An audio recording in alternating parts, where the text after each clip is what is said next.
Welcome to TAC Tips. This series showcases different tips and tricks to help improve your Chromebook experience, presented by the Technology Assistance Center interns. Today's TAC tip shows different keyboard shortcuts. The first keyboard shortcut I'm going to be showing is Control and T. Once you click these keys together on your Chromebook, a new tab will appear. The starting tab on all of our Chromebooks is the student splash page.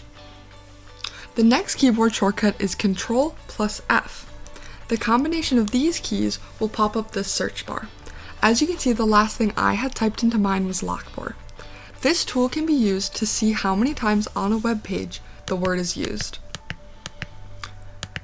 This can be helpful if you're writing a paper and need to see if you've overused a word too many times.